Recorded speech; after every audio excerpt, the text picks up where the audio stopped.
දැන් සමහර වචන තියෙනවා නිකම්ම අපි පාවිච්චි කරලා ඒක කියලා දානවා. වැඩි ආදරයකුත් නැහැ, වැඩි කරුණාවකුත් නැහැ, තරහකුත් නැහැ. එන්න. දැන් උහම කියනවට වඩා අපිට ටිකක් ආදරෙන් කියන්න නම් අපි කියන්නේ එන්නකෝ. බලන්න කියනවට වඩා බලන්නකෝ. වාඩි වෙන්න කියනවට වඩා වාඩි වෙන්නකෝ. අපි එහෙම කියන වෙලාවල් තියෙනවා නේද? මේ භාෂාව ඇතුළේ අපිට මොනවා හරි දෙයක් ටිකක් වෙනදට වැඩිය ආදරෙන් හිතවත්කමින් කියන්න ඕන නම් වරෙන් කියන්න එන්න කියන එක තමයි. හැබැයි වරෙන් කොයි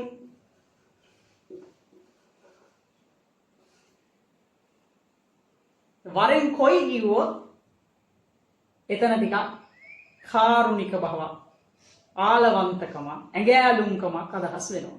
වරෙන් කොයි බලපං කොයි බලපං කොයි. දැන් මෙහෙම කිව්වොත් ටිකක් සාහෙන්න හිතවත්කමකින් බලපං කොයි මොන හරි දෙයක් ගේන්න හිමින් ඇයි දෙන්න ඉක්මනට ගිහිල්ලා අරන් එන්නකෝ කියන්න නම් දුවපං කොයි ඉක්මනට ගිහිල්ලා අරන් එන්නකෝ දුවපං කොයි. මේ වගේ කිව්වොත් වැඩිපුර හිතවත්කම කොයි කියන શબ્ද එනවනම් වරෙන් කොයි බලපං කොයි දුවපං කොයි වාඩිවියන් කොයි කියනවනම් එතන කොයි શબ્ද එනවනම් ඒ වැඩිපුර ඇඟෑලුම්කම හිතවත්කමක් දක්වන විධානයක්. ඒ වගේම තමයි දැන් අපි යා කොයි කියද්දි අපි දන්නවා යන්නකෝ කියන අර්ථය තමයි තියෙන්නේ. දැන් ඕක මෙහෙම කිව්වොත් මං එද්දින් යා කොයි ඒ මොකද්ද? මං එද්දින් කියන එකේ මං එනතුරු මං එනකල් මං එන ටිකට ඔයා යන්නකෝ. දැන් මං පිටත් වෙන්න හදන්නේ මං පිටත් වෙන ටිකට ඔයා යන්න. මං එද්දින් යාකෝ යාකොයි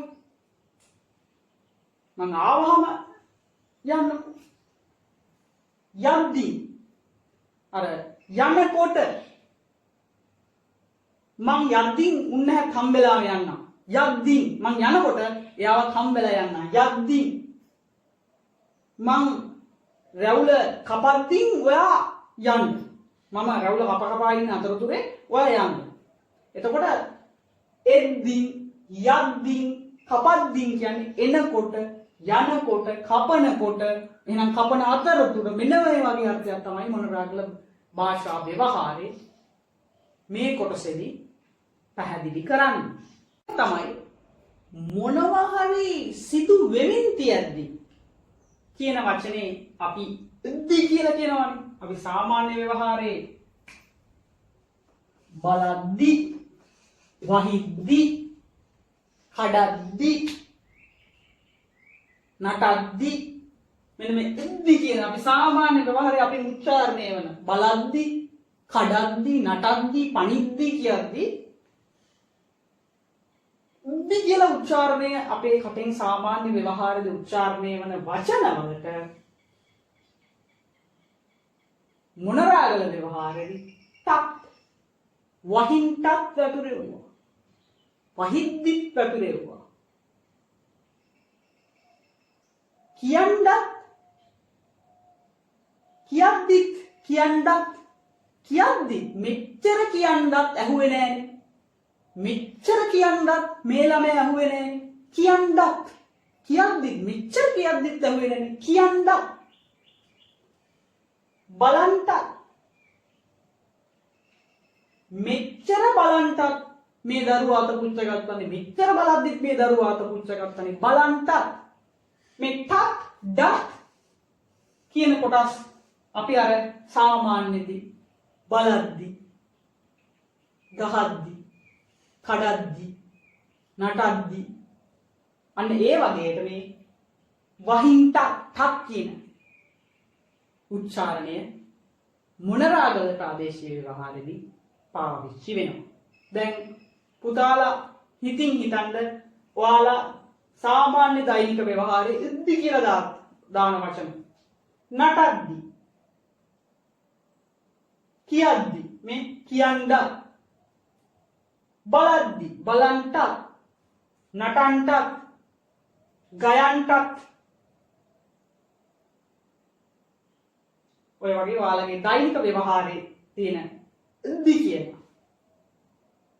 මං දුරකථනය බලද්දි බලන්ට මේ විදිහට තමයි මේ මොනරාගල ප්‍රාදේශීය ව්‍යවහාරෙදී භාවිතයට ගන්න.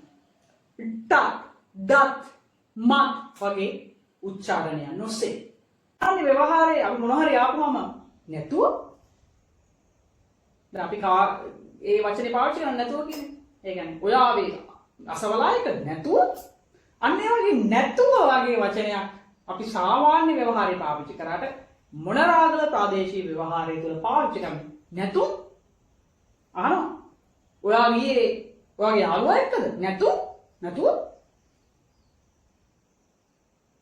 අපි සාමාන්‍යයෙන් කියනවානේ මේ පුද්ගලයා කැටුව යන්නේ. එහෙම නැත්නම් මෙයාවත් එක් කරගෙන යනවා වගේ දේවල්. ඒවා මොනරාගල ව්‍යවහාරය තුළ කැටුම්. මං රංජනී කැටුම් මේ ගමන ගියේ. එයාවත් රංජනීවත් එක් කරගෙන තමයි මේ ගමන ගියේ. කැටුම්. නැතුව ඒ වගේම තමයි තව භාවිතා වන ප්‍රබල වචනයක් තමයි අපි කියනනේ පරක් වෙන්නේ නැතුව එන්න. දැන් හරි. මෙතන උතන තල වෙන්නේ නැතුව එන්න, පරක් වෙන්නේ නැතුව එන්න, උතන නිදා ගන්න නැතුව එන්න කියලා අපි කියනවනේ. ඒක තමයි මේ කියන්නේ. කුදහන්න නැතුව වරේ. කුදහන්නවා කියලා කියන්නේ නිදා ගන්නවා. නිදා ගන්න නැතුව වරෙන් කියන්නේ අපි සාමාන්‍ය පෙරෝ පැලවෙන්න එපා. උතනට ගිහිල්ලා පැලවෙන්න එපා. උතන ගොඩක් වෙලා ඉන්න එපා. උතන නිදා ගන්න එපා. ඉක්මනට එන්න. කුදහන්න නැතුව වරෙන් කියලා මොනරාගල භාෂාව තුළ පැහැදිලි කරන්නේ ඉක්මනට එන්න කියන එක. මොක්කුම් කැටුම්. කැටුව කියන්නේ එක් කරගෙන යනවා. මොක්කුම් කියන්නේ කවුද? මොක්කුම් කැටුම් ගියේ කවුරු එක් කරගෙනද ගියේ? මොක්කුම් කැටුම්. මොක්කුදෝම්. එහෙමත් කියන ව්‍යවහාර දෙනවා. මොක්කුදෝම්. කවුද ඒගොල්ලෝ? ඒ වගේ මොක්කුම් කැටුම් කියන්නේ කා එක්කද කැටුව ගියේ එක් කරගෙන ගියේ කවුද? ඒ වගේම තමයි දැන් ඒ වගේ ප්‍රශ්නයකට උත්තරයක් දුන්නාම කවුද දන්නේ? මන් දන්නේ නැහැ. ඒ වගේ අර්ථයක් දෙන්න කවුද දන්නේ? ගොඩක් වෙලාවට මේ භාවිතය මොනරාගල ව්‍යවහාරයේ වැඩි. කවුද දන්නේ?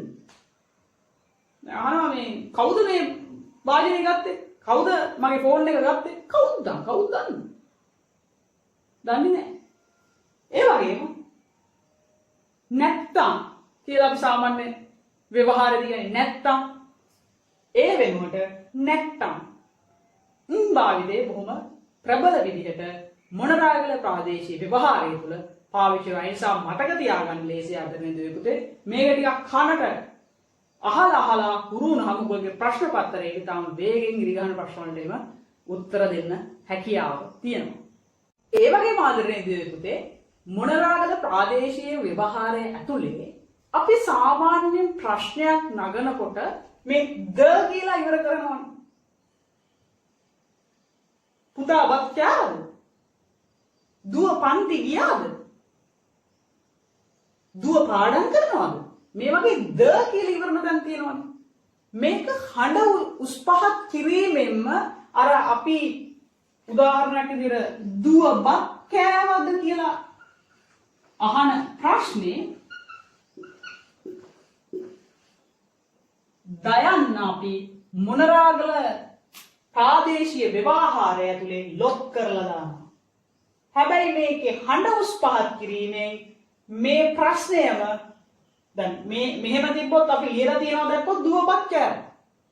ප්‍රශ්නයක් මෙතන පේන්නේ නැහැ. හැබැයි ප්‍රාදේශීය ව්‍යවහාරය ඇතුලේ මේක හඬ උස් පහත් කිරීමෙන්ම මේක ප්‍රශ්නයක් අහන ස්වරූපයට පත් කරනවා. දුවපත් කෑවා. තාත්තා හේනට ගියාද කියලා අහනවා වෙනකොට ආදරණීය දුවේ පුතේ. දැන් ලියලා තිබ්බොත් මෙහෙම තිබ්බොත් මේ කතාව කෑවා. ප්‍රශ්නයක් මෙතන වෙන්නේ නැහැ. හැබැයි උච්චාරණයේදී මේ උච්චාරණ හඬ පරාසය අනුව උස් පහත් කිරීම අනුව මේක ප්‍රශ්නයක් බවට පත් කරගන්න. දුවපත් කෑවා. අම්මා වැඩට ගියා. දුව පාඩම් කරා. මේ විදිහට අහන ප්‍රශ්නේ පොඩ්ඩක් අහන ස්වරූපය අනුව ප්‍රශ්නයක් බවට පත් කරගන්න. දයන්න යොදන්නේ නැතුව මේක ප්‍රශ්නයක් කරන්න. දැන් අපිට කොහෙද කියලා කියන්න ඕන.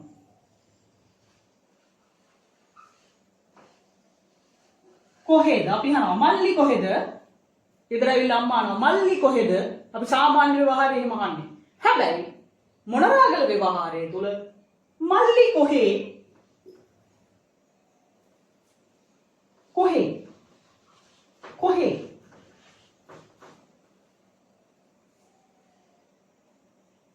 මොනවද? කවුරු හරි ගෙනල්ලා කෑමක් දිගාරිනවා. අපි අහනවා මොනවද? මොනරාගල ප්‍රාදේශීය ව්‍යවහාරය තුල අහන්නේ මොනයි? මොනවද? මොනවද කියලා අහන්න.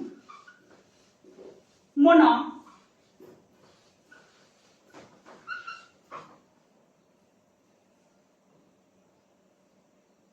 බොනවද? එයාලා බොනවද? එයාලා බොනවද කියලා අහද්දි බොනා. එයාලා බොනා. ඒගොල්ලෝ බොනවද? බොනා. මේ දයන්න ලොක් කරන එක තමයි මේ කරන්නේ. බොනා.